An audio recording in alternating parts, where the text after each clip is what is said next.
Bonjour et merci de nous recevoir chez vous pour ce nouveau numéro de Focus Caraïbes. Aujourd'hui, nous traiterons du canal de Panama. Créé en 1914, il permet aux navires de couper par l'Amérique centrale sans avoir à faire tout le tour des continents pour décharger leurs conteneurs. Donc gain de temps, et qui dit gain de temps dit gain d'argent.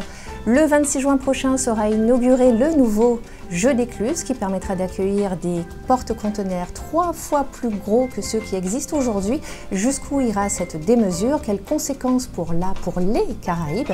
Quels enjeux un tel élargissement suscite-t-il? Nous le saurons avec nos deux invités. Madame Michèle Montantin, bonjour. Bonjour. Alors, vous êtes la présidente de l'Union maritime et portuaire de la Guadeloupe. Qu'est-ce que c'est que l'Union portuaire et maritime de la Guadeloupe? Alors, c'est une union, c'est une association professionnelle qui réunit toutes les grandes entreprises qui travaillent sur le port, pour le port, avec le port, à la supply chain, c'est-à-dire à tout ce qu'il faut faire pour accueillir des marchandises, les dédouaner, les transporter, gérer les flux. Et nous avons deux personnalités qualifiées qui sont la Chambre de commerce et d'industrie des îles de Guadeloupe et le Grand port maritime de Guadeloupe. Audrey Jason, bonjour. Bonjour. Vous êtes assistante administrative à l'ICFC, c'est ça, l'Institut de coopération franco-caribéen, avec lequel nous sommes en partenariat pour Focus Caraïbes. Est-ce que vous pourriez nous présenter un peu plus l'ICFC pour ceux qui ne connaissent toujours pas cet institut de coopération? Alors, donc, l'ICFC, donc l'Institut de coopération franco-caraïbe, donc nous sommes une association, loi 1901, qui a été créée en 1973 sous l'égide de la région Guadeloupe. Donc, nous réalisons des actions de coopération de toutes sortes, autant dans le domaine sportif, culturel, le domaine de l'art, le domaine économique, commercial, des relations, donc des actions de coopération transversales donc avec la Caraïbe. Eh bien justement, le module que nous allons regarder tout de suite a été concocté par votre équipe, en tout cas à l'ICFC. On regarde et on se retrouve juste après.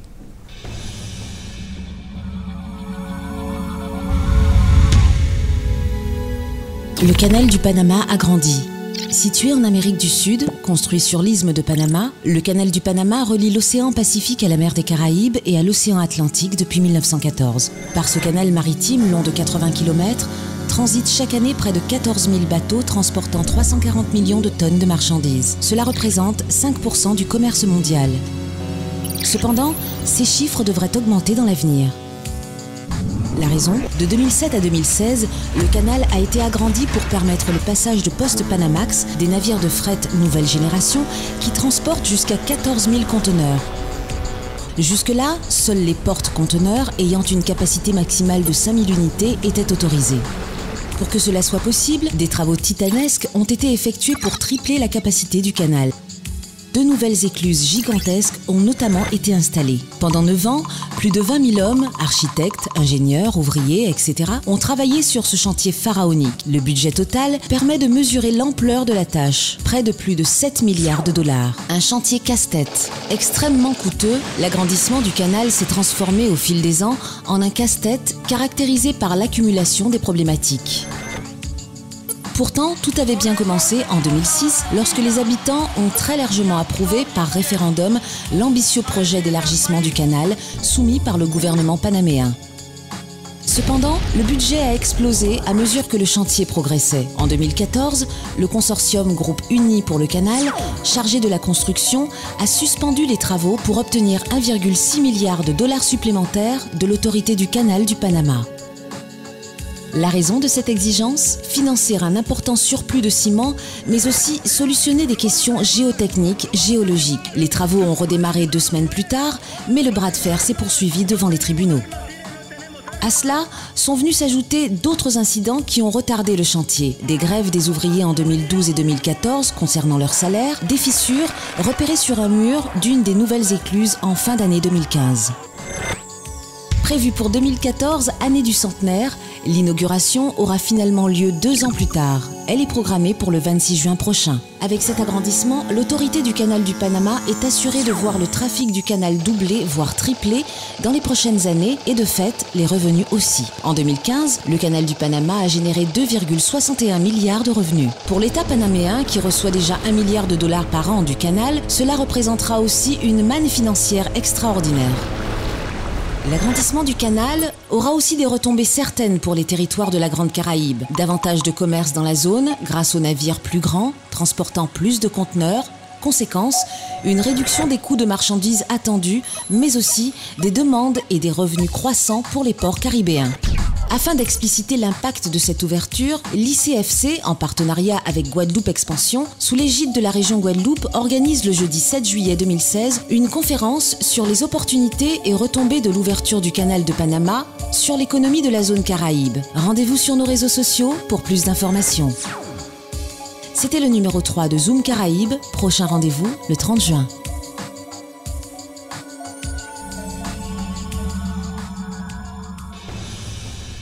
Impressionnant ce chantier. Aujourd'hui, c'est 340 millions de tonnes de marchandises qui franchissent chaque année ce canal, 3 fois plus bientôt.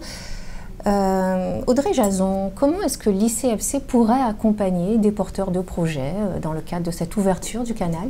D'accord, donc comme pour toutes nos actions de coopération, nos réalisations, donc nous mettons à disposition nos contacts, une mise en réseau de personnes et de compétences qualifiées, adaptées à la question, de l'accompagnement bien sûr, et notre expertise aussi. Donc ça veut dire qu'au sein de l'ICFC, vous avez des personnes qui sont compétentes, qui ont cette expertise technique-là, parce que c'est quand même très technique, on va le voir avec Madame Montantin d'ailleurs tout à l'heure, pour accompagner les porteurs de projets. Voilà, donc nous mettons donc en relation donc les porteurs de projets avec les personnes spécifiquement adaptées à leurs demandes respectives. Ça peut être, comme je le disais tout à l'heure, dans la culture, dans le sport, dans le commerce, comme ici. Donc Madame Montantin, l'ICFC, vous avez travaillé déjà avec Moi, je cet connais institut? très bien l'ICFC, oui. J'ai beaucoup collaboré avec votre actuelle directrice. Lydia, d'accord. Lydia Barfleur. Nous avons travaillé sur certains gros dossiers. Donc c'est important de savoir qu'il existe cette expertise et cette ingénierie technique en Guadeloupe. Madame Montantin, comment pourraient se positionner les Antilles, la Guadeloupe, la Martinique, peut-être même la Guyane, face à ce mastodonte panaméen? Alors, je pense que ce sont d'abord les ports, la Guadeloupe, la Martinique, la Guyane.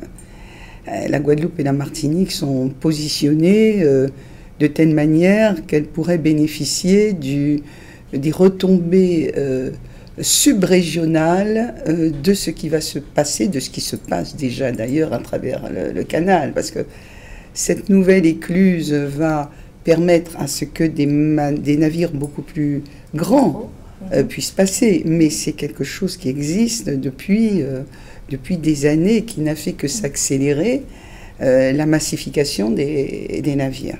Donc cette massification des navires, pour qu'on puisse bénéficier des retombées, la première nécessité, c'est d'avoir des ports qui soient capables d'accueillir ces navires. Et c'est le cas? C'est absolument le cas. La Martinique était déjà naturellement un port en eau profonde, c'est-à-dire un port en capacité d'accueillir des navires ayant une verticale tirant d'eau important. Ce n'était pas le cas de la Guadeloupe. Et ça a été véritablement le travail du conseil d'administration du port autonome de la Guadeloupe lorsqu'il y avait un conseil d'administration, puis du directoire et du conseil de surveillance, des équipes qui se sont battues.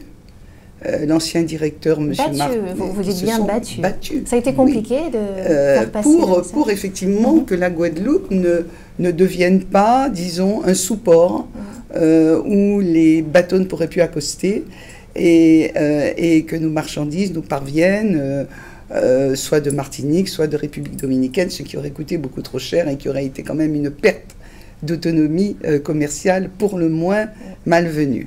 Oui, Donc, ça tous a les été travaux un de combat. dragage qui sont toujours d'actualité d'ailleurs, les travaux de dragage qui sont en cours actuellement Ah, je ne sais dans le pas. chenal. Là, il faudrait vraiment Voir avec le port. vous orienter vers le port. Le plus gros a été fait. Et permettront de recevoir ces postes Panamax. Et permettent effectivement de recevoir des navires beaucoup plus importants. Et donc, à la compagnie CMA-CGM, puisqu'il faut bien que vos téléspectateurs comprennent que les routes des navires, les échanges de marchandises, c'est une nécessité sur un port. Mais pour parler du transbordement, par exemple, dont il est beaucoup question, c'est-à-dire que le transbordement, les ports à transbordement, ce sont des ports où on peut regrouper des marchandises, des navires arrivent pleins et transbordent sur d'autres lignes. En fait, c'est un réseau qui collabore, c'est un réseau qui va permettre aux lignes d'importer une marchandise, de la transborder vers d'autres navires de telle manière à atteindre les destinations finales. En Guadeloupe et en Martinique, principalement, il s'agit de la banane, la banane guadeloupéenne, la banane martiniquaise, la banane du Suriname, qui sont transbordées pour beaucoup en Guadeloupe et qui partent ensuite vers des usines de mûrissement en France en particulier, où notre banane, qui est la meilleure du monde, est vendue. Donc, je veux revenir, donc, quand on pose la question qu'est-ce que les Antilles ont de quoi vont bénéficier les Antilles, si nous n'étions pas capables d'accueillir ces navires, et si nous n'étions pas capables de participer à ces opérations de transbordement, il est évident que ce serait pour nous une perte économique, une perte d'autonomie commerciale considérable. Ça veut dire que les bateaux peuvent repartir au départ de Pointe-à-Pitre pleins? Alors, ça c'est évidemment ce que les compagnies recherchent, où qu'elles soient dans le monde. Un navire qui traverse l'océan Atlantique, s'il doit repartir les cales vides, il est évident que c'est pas possible. C'est pas possible, il n'y a pas d'équilibre économique possible. Donc effectivement, en ce moment, les navires de la CMA-CGM repartent avec principalement la banane, mais aussi des pneus, des voitures concassées, tout ce qui permet de, nourrir une industrie de la transformation des déchets, pour employer un terme qui n'est pas très exact, du recyclage, voilà. Principalement, il s'agit de cela. Donc, par contre, la Caraïbe est une voie maritime formidable, l'a toujours été, puisque entre la Chine, le commerce chinois, le commerce asiatique et l'Europe, l'Amérique du Nord et évidemment l'Europe, c'est une voie extraordinaire. Donc la nouvelle écluse du canal de Panama va permettre effectivement que des navires encore plus gros, donc avec des économies d'échelle importantes, puissent transporter ces marchandises et s'arrêter dans les ports qui pourront les accueillir. On sait déjà qu'il y a 10 ports de la Caraïbe à qui va bénéficier un trafic au niveau, planétaire. Et puis, nous pourrons effectivement bénéficier d'un trafic subrégional du transbordement grâce aux compagnies qui travaillent sur notre port. Audrey Jason, Madame Mautentin parlait donc de la banane que l'on exporte beaucoup.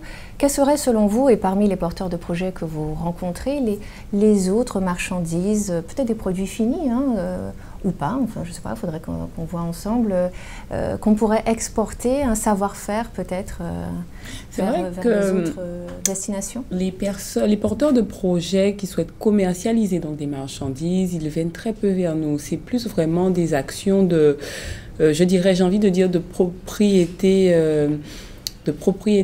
intellectuelle, des actions dans le domaine du sport, dans le domaine de l'art, des personnes qui souhaiteraient montrer leur savoir-faire à l'étranger. Je ne sais pas comment utiliser le mot. Peut-être qu'il faudrait les mettre en lien justement avec des personnes qui créent pour pouvoir exporter ce savoir-faire qu'on a aussi en Guadeloupe. Et c'est vrai qu'on parle beaucoup de bananes, de canne à sucre, mais est-ce qu'on ne pourrait pas exporter des produits finis, à moins que ce soit trop cher, Madame Mautentin? Non, mais on parle de commerce de masse. On parle de navires qui bientôt vont faire 20 000 conteneurs équivalent 20 pieds. On parle de production venant de Chine, venant d'Asie. on parle véritablement des changes mondiaux maintenant. Mais est-ce que ce n'est pas un niveau qui nous échappe? Ah ben ça, ça ne nous échappe pas, puisque nous consommons tous les jours. Hein. Alors, est-ce que ça va pas nous faire encore plus consommer, justement? De recevoir en masse comme ça des produits de Chine, en quantité qui vont se déverser sur le port. Est-ce que ça ne va pas nous inciter à rentrer encore plus dans cette logique de consommation? Pourquoi? Vous allez consommer 10 fois la même chose? Non, peut-être. Non, non, fois je crois qu'il faut que cette idée qui a été lancée, que le port serait envahi, non. Les gens ne sont pas fous, les producteurs ne sont pas fous, les personnes qui achètent ces marchandises pour les vendre ne sont pas folles. Elles font un travail qui correspond à répondre à des besoins. Évidemment, nous vivons dans un monde où on consomme de plus en plus, mais on ne va pas manger 4 steaks à midi, on mange un steak. Bon, non, là, on est véritablement, lorsque vous parlez de notre production locale, elle est encore insuffisante à répondre à la demande interne. Et le véritable combat en ce moment, c'est développer encore plus sa production locale pour déjà répondre. Et puis la deuxième question, c'est répondre à un coût qui ne soit pas plus élevé que ce que nous importons. Or, actuellement, c'est souvent le cas. Donc, ce sont des questions qui sont problématiques, qui posent des questions de niveau de vie, des questions de coût du travail, par rapport, par exemple, au coût du travail, que le même objet fabriqué en Chine et dans des usines n'aura pas un coût beaucoup plus bas que ce que va faire un artisan qui va faire 50 exemplaires par mois dans son atelier. Donc on n'est pas du tout au même niveau, on ne peut pas comparer ces niveaux-là. Ce qu'on peut dire, c'est que la Guadeloupe, en tout cas, la communauté portuaire et particulièrement le grand port maritime, s'est préparée à cette ouverture de cette nouvelle écluse, puisque le travail a été fait, le port ne va pas être laissé de côté, nous n'allons pas devenir dépendants d'un autre port pour notre consommation quotidienne, mais également qu'il y a un certain nombre d'entreprises, en tout cas je voudrais citer la société CIBA, Centre d'échange informatisé Branche-Antilles, qui depuis 2008 travaille à une bourse électronique du cabotage. Alors c'est quoi une bourse électronique de cabotage? Une bourse électronique, vous savez, maintenant tout est dématérialisé, donc disons un site, un logiciel qui permet à une personne qui a une marchandise, qui propose une marchandise qu'elle voudrait envoyer, je ne sais pas, à Sainte-Lucie, en Dominique, en République dominicaine, de lancer un appel pour trouver le bateau, ou vice-versa, un bateau qui va faire un trajet entre, je ne sais pas, Panama ou, bon, disons, la Grande Caraïbe, de dire, voilà, moi, j'ai une possibilité de faire voyager un certain nombre de conteneurs, de telle manière que l'offre et la demande se rencontrent, et que là, on est déjà à un niveau qui nous concerne plus, puisque nous pouvons, dans un même conteneur, agréger plusieurs productions et donc trouver des voies de commercialisation. Alors, est-ce que ce n'est pas le moment aussi, grâce à cette ouverture panaméenne, de travailler en Guadeloupe sur aussi d'autres productions qui seraient exportables à des coûts, ce que vous disiez, qui soient plus intéressants? Vous savez, ce sont des questions faciles à poser dans un studio et on peut toujours répondre oui. Il faut déjà, à la base, qu'il y ait quelqu'un qui produise. Il faut qu'il y ait une entreprise capable de produire. Il faut avoir des chefs d'entreprise. Il faut avoir des salariés. C'est toute l'aventure entrepreneuriale. Il faut avoir, par exemple, moi une fois j'ai découvert que certaines choses qui sont produites en Guadeloupe sont finalisées en Guadeloupe, mais que certains jus arrivent par bidon entier du Venezuela. C'est-à-dire que la matière première nous fait quand même défaut. Non pas que peut-être qu'elle n'existe pas, mais elle doit être disponible tout le temps.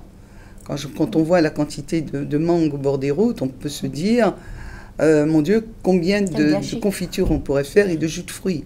Donc il y a quand même des problématiques qui sont des problématiques industrielles.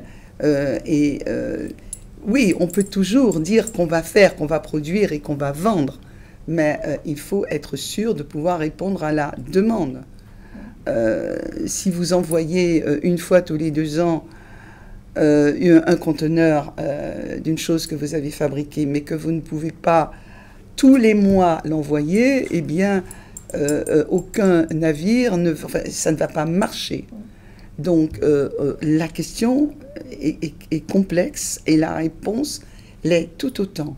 Pour le moment, concernant l'ouverture de la nouvelle écluse du canal de Panama, on pouvait craindre, si nous n'avions pas été prêts en Guadeloupe au niveau de notre port, de redevenir en quelque sorte un port de seconde zone. Un port de seconde zone. Et nous n'aurions plus été rejoints que par des petits navires qui auraient déchargé leurs conteneurs après avoir touché un port de transbordement. Ici, ce n'est pas le cas, ce n'est plus le cas. Donc c'est déjà un grand pas en avant. Maintenant, et là il faudra inviter évidemment les personnes habilitées à en parler du Grand Port Maritime de Guadeloupe. Ensuite, la question du transbordement, c'est comment stocker des conteneurs. Il y a une deuxième phase de travaux, mais pour le moment, nous avons déjà, la communauté portuaire dans son ensemble a déjà fait en sorte que ce soit possible et que nous ne soyons pas mis de côté. Alors le Panama a fait feu de tout bois et souhaite s'insérer fortement également de l'autre côté, donc dans la zone Pacifique, et accroître ses échanges avec l'Europe. On regarde ce sujet, on se revoit juste après. La vice-présidente du Panama depuis 15 mois, Isabelle de Saint-Malo, informe vouloir renforcer ses relations commerciales avec l'Europe. Depuis le 1er août 2013, le Panama bénéficie de l'accord d'association entre l'Union européenne et l'Amérique centrale. Nous pensons que nos relations commerciales vont continuer à progresser. Actuellement, un tiers des exportations de Panama sont absorbées par l'Union européenne, mais elles ne concernent encore que certains produits. Il y a donc un réel potentiel. Champion incontesté de la croissance, entre plus 6 et plus 10% au cours des 5 dernières années et du quasi-plein emploi, le Panama est redevenu une démocratie au début des années 1990. Pays de service et de transit, il veut intégrer l'Alliance du Pacifique qui, avec le Mexique, la Colombie, le Pérou ou encore le Chili, forme un ensemble de 2000 milliards de dollars de PIB. Alors Madame Mautentin, ce sont des grands enjeux internationaux là, qui sont en train de se nouer à travers ce canal de Panama? Oui, disons que ce n'est pas à travers le canal de Panama. Ce qui se joue au niveau mondial, ce sont les alliances. Oui. Les énormes alliances entre d'énormes compagnies maritimes qui signent des agreements pour desservir des accords, pour desservir des lignes. Donc déjà, ça c'est un phénomène très très très important qui a toujours existé mais qui maintenant prend une dimension absolument colossale. D'autre part, c'est vrai que dans notre environnement, dans la Grande Caraïbe, des pays comme le Panama, la Colombie est véritablement en train de devenir un pays exportateur très très très important en manufacture, agriculture, etc. Un pays qui, je pense, va véritablement nous étonner dans les années qui vont venir, d'autant plus qu'ils sont en train de trouver un chemin vers la paix. Vers la paix intérieure, puisqu'ils avaient une très forte guerre civile. Effectivement, ce marché, il concerne à la fois l'Europe, mais le continent européen lui-même, les échanges avec la Chine, et aussi se tourner vers les États-Unis. Les États-Unis sont un enjeu considérable pour la vente et le commerce. Et voilà. Donc oui, c'est véritablement des tractations, des accords, des alliances, mais il faut bien comprendre une chose, sur les ports, ce qui est important, ce ne sont pas seulement les profondeurs à quai, c'est aussi la manière dont les marchandises sont traitées. C'est la rapidité avec laquelle les marchandises qui sont transbordées ou qui sont mises à quai pour la consommation sont traitées. Car ce qui coûte cher, c'est évidemment non seulement le temps de la traversée, qui s'est de plus en plus allongé pour des raisons d'économie et des raisons de protection de l'environnement. Donc le temps passé à quai coûte très très très très cher. Donc plus un port va optimiser son timing de traitement, plus les choses vont se passer bien, sans contestation possible. Alors, le grand port maritime de Guadeloupe a été le premier port de la Caraïbe, avant la Martinique et avant la Jamaïque, à avoir un cargo community system, c'est-à-dire un outil qui permet d'opérer toutes les opérations d'importation, d'exportation, de transbordement, les opérations logistiques par un même outil. Tout le monde utilise le même outil et toutes les informatiques des manutentionnaires, des transitaires, de la douane, du port sont interfacées. Les différents acteurs. On peut suivre minute après minute où se trouve la marchandise, qui en est responsable, etc. Donc une très grande sûreté à ce niveau. Donc il faut que les ports soient aussi très compétitifs. Audrey Jason, l'Europe dit souvent que l'outre-mer, les régions ultrapériphériques sont les têtes de pont de l'Europe, les zones avancées de l'Europe, dans les zones géographiques dans lesquelles elles se trouvent. Ce sera un peu le cas avec cette ouverture du canal de Panama, vous pensez? Encore plus pour la Guadeloupe et la Martinique, la Guyane? Oui, bien sûr, c'est une évidence. C'est pour cela, c'est vraiment une opportunité. Et c'est pour cela que nous, l'ICFC, nous avons décidé de faire venir donc un spécialiste, M. Jean-Bernard Pigeon, de la société ProInvex. C'est un organisme qui est rattaché à la Chambre de commerce et d'industrie du Panama. Donc, il va venir donc bien expliciter le sujet, les retombées, l'importance, les enjeux exactement. Donc, il viendra pour une conférence le jeudi 7 juillet. Elle se tiendra donc à l'espace régional du Rézé. Donc, c'est sûr que les retombées sont très importantes. Donc, c'est pour cela que nous, l'ICFC, on se positionne dessus. Alors, il n'y a pas que les marchandises qui vont transiter dans ces écluses, mais également un certain nombre de passagers. Les compagnies de croisière se positionnent déjà fortement. On regarde. Le chantier d'élargissement du canal de Panama, l'un des plus gros chantiers au monde, touche à sa fin. Il aura duré 9 ans et coûté plus de 7 milliards de dollars. Le canal de Panama est une voie navigable longue de 80 km qui concentre 5% du trafic maritime mondial. Débuté en 2007 par le groupe espagnol Sacyr, le chantier d'élargissement du canal aura mobilisé plus de 24 000 ouvriers. Les travaux divisés en 3 phases ont porté sur l'élargissement des entrées, l'approfondissement des 2 voies existantes et le croisement d'une 3e voie équipée de gigantesques écluses de 55 mètres de large construites sur 3 niveaux. Elles ont pour mission de faciliter le passage de navires géants transportant jusqu'à 12 000 conteneurs, soit le double de la charge à ce jour autorisée à s'engager dans le canal. L'inauguration est prévue le 26 juin prochain. Le premier navire à franchir le nouveau canal de Panama sera un bâtiment chinois.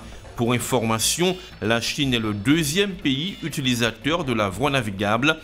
Déjà, les compagnies de croisière proposent des séjours sur les nouvelles écluses pour la prochaine saison hiver 2017-2018. Un marché de la croisière en augmentation de 23% sur le canal. Une croisière sur le canal de Panama, Michel Montantin, ça vous tenterait?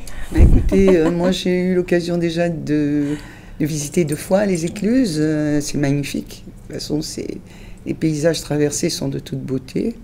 Le Panama, la ville de Panama, la vieille ville est vraiment magnifique.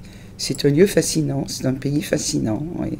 Donc là aussi, ce sont des retombées certainement pour la Guadeloupe et la Martinique en termes de croisière. Si, il y a une ligne de croisière qui effectivement emprunte le canal et remonte, c'est un peu long, vers la Guadeloupe et la Martinique, c'est évident que ça sera une croisière de rêve. En tout cas, on regarde tout ça avec beaucoup d'attention. Ce canal suscite également d'autres convoitises, puisque le Nicaragua tout proche a décidé lui aussi de construire son canal intercontinental. On regarde. Alors que le canal de Panama devrait terminer ses travaux d'agrandissement fin 2015, le gouvernement nicaraguayen a accordé une concession à une entreprise hongkongaise dirigée par un milliardaire chinois spécialisé dans les télécommunications, en vue de creuser un nouveau passage plus large dans l'isthme centro-américain. Un projet démesuré pour le Nicaragua d'une valeur de 50 milliards de dollars, soit environ 5 fois le PIB nicaraguayen. Le Panama voisin informe ne pas être inquiet de ce projet qu'il juge colossal et non conforme aux besoins du marché maritime international. Alors Michel Montantin, est-ce qu'on n'est pas en pleine course à la démesure avec tout ce qui se passe, ces compétitions, à qui aura le plus grand canal? Il faut de toute façon, pour rentabiliser de telles opérations, que ce soit un besoin. Alors il est vrai que dans son papier, son argumentaire de vente, pour ainsi dire, les promoteurs du canal de Panama disent que du Nicaragua disent que lorsque le canal de Panama sera terminé, quelques années après, les navires vont être encore plus gros et encore plus larges. Donc ils iront au Nicaragua. Eux, ils pourront laisser passer ces navires alors que Panama ne pourra pas. Bon, on veut bien les croire. Pour le moment, les travaux n'ont pas réellement commencé. Ils sont toujours le Nicaragua et les sociétés qui se sont engagées recherche des financements. Donc ils en sont pour le moment véritablement au début. Alors on parle beaucoup de retombées économiques, de prouesses humaines également, puisque c'est aussi un chantier humain. Mais on parle très peu en fait des conséquences sur l'environnement. Est-ce que ce sont des sujets sur lesquels vous travaillez, ou en tout cas vous accompagnez les porteurs de projets sur du développement durable, des bonnes pratiques en matière environnementale? Oui, tout à fait. C'est un sujet qui nous concerne. C'est un sujet mondial qui nous concerne. Donc tout ce qui peut servir donc à mettre en avant à la Guadeloupe, la Caraïbe, tout ce qui est au bénéfice de la Caraïbe et de la Guadeloupe, c'est le cœur de mission de l'ICFC.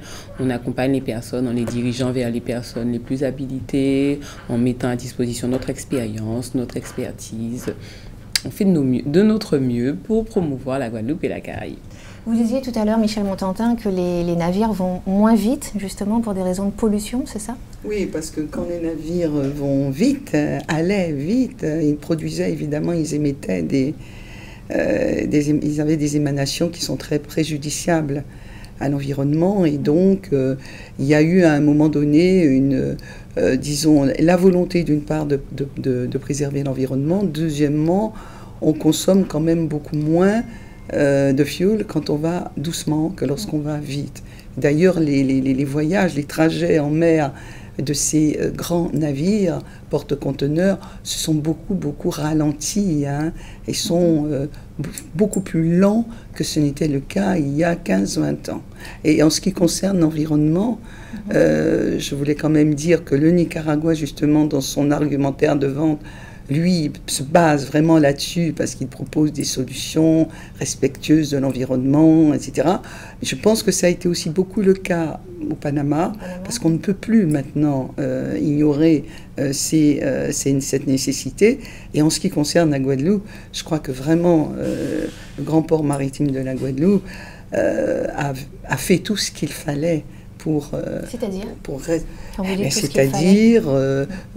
beaucoup d'options. Vous savez qu'il y a eu une enquête publique, vous savez que les associations d'environnement se sont prononcées, ont porté un certain nombre de jugements, que des travaux même supplémentaires ont été faits, replanter des coraux, etc., des herbiers. Il y a véritablement cet aspect de protection de l'environnement a réellement été pris en compte. Et je pense que c'est tout à fait normal. Vous parliez également, donc il y a bien sûr l'accueil de ces navires, de ces mastodontes, mais il va falloir aussi décharger tous ces conteneurs. Est-ce qu'on a de la place dans des petits territoires comme les nôtres pour recevoir autant de conteneurs? Non, mais les conteneurs repartent. Les conteneurs ne sont pas destinés à rester. Mais déjà les stocker. Cependant, il est vrai qu'il y a nécessité pour un port qui veut continuer son activité de transbordement ou qui veut l'augmenter, d'avoir ce qu'il faut pour stocker les conteneurs avant qu'ils repartent. Ça veut dire qu'il faut aussi un arrière-terrain. Donc il faut un arrière-terrain. Alors en Guadeloupe, on est un petit peu plus avantagé qu'en Martinique, où d'après ce que je sais, il y a une problématique avec Fort-de-France qui est très près. Mais c'est vrai que mais je crois que le Grand Port Maritime Guadeloupe a un certain nombre de propositions qui pourraient permettre quand même d'agrandir sa surface de stockage. Mais sans jamais... nous ne sommes pas qu'un port de transbordement, c'est une activité importante. Nous sommes d'abord un port qui doit répondre aux besoins de la population. Est-ce qu'il y a cette concurrence entre la Guadeloupe et la Martinique pour accueillir ces... Mais bien sûr qu'il y a de la concurrence. Bien sûr, ce serait... Comme le Nicaragua, le Panama. Non, mais ça serait... Il y a déjà une concurrence par rapport au transbordement fourni par CMA-CGM. Alors, double emploi, presque? Moi, je pense que c'est une bonne chose. Moi, je n'emploie pas le terme concurrence, j'emploie le terme coopétition. Il faut que nous soyons à la fois en coopération et que nous soyons à la fois en compétition, parce que ça fait la coopétition et qui fait augmenter la qualité des services. Parce que quand vous êtes en coopétition avec votre voisin, vous essayez de mieux faire que lui. Et ça fait donc monter le standard et les services. Mais c'est vrai qu'il n'y aurait aucun intérêt pour la compagnie CMA-CGM de multiplier les arrêts dans la Caraïbe, de venir en Guadeloupe et en Martinique s'il n'y avait pas cette banane en Martinique et en Guadeloupe qui lui permet de repartir avec des conteneurs pleins. Donc nous sommes condamnés à coopérer et à produire de la banane. Et à produire de la banane, certes, d'ailleurs elle est excellente. Je le répète encore, et d'autre part, à travailler ensemble, en maintenant chacun de notre côté, en restant dans cet esprit de coopétition, coopération, compétition. Alors coopération sur quoi? C'est-à-dire, bon, toutes les deux, bien sûr, nous produisons de la banane, mais est-ce que ça veut dire qu'il y aurait des spécialités? Cette ligne CMA-CGM, nous ne sommes pas mariés avec la CMA-CGM. La CMA-CGM, absolument comme toutes les compagnies maritimes, va où il y a du flux, et là où il y a des conteneurs à apporter, parce que dans les conteneurs, il y a de la marchandise à consommer. Et toute compagnie, quelle qu'elle soit, ira dans les ports qui sont les mieux disants, qui travaillent le plus vite pour que les coûts de la marchandise et du service n'augmentent pas. Donc en fait, nous avons tout intérêt avec la Martinique à travailler ensemble pour que CMA-CGM déjà, alors d'autres personnes pensent que d'autres compagnies peuvent venir, effectivement, peut-être pas exactement sur le même type de service, mais je pense que nous aurons tout à fait intérêt à ce que d'autres compagnies viennent pour le cabotage et le feedering, et ne serait-ce que notre compagnie Marfret, qui vient d'annoncer que depuis la semaine, à partir de juillet, il y aura 2 touchés par semaine. C'est formidable, parce qu'on voudrait aussi activer entre Guadeloupe et Martinique le marché unique antillais. C'est-à-dire on parle beaucoup, mais c'est une zone de libre. Non. Le marché unique antillais existe depuis plus de 20 ans. Il n'y a pas de droit de douane entre Guadeloupe et Martinique. Maintenant, il y a des procédures différentes dans le même espace. Il y a une absence de traçabilité. Il y a des données, quelquefois, qui ne sont pas recueillies. Il y a des problématiques de sûreté. Donc, l'UMEP, depuis 3 ans, anime l'atelier de convergence opérationnelle MUA, avec les douanes, avec les professionnels. Le cluster maritime Guadeloupe y participe, et le cluster maritime Martinique, sur notre modèle, est en train aussi de se positionner sur la question. Donc, la Guadeloupe et la Martinique ont énormément à faire ensemble. J'espère bien, et tant mieux pour la coopération caribéenne. Audrey Jason, donc prochaine conférence le 7 juillet prochain, c'est ça? Exactement. Il y aura des Martiniquais?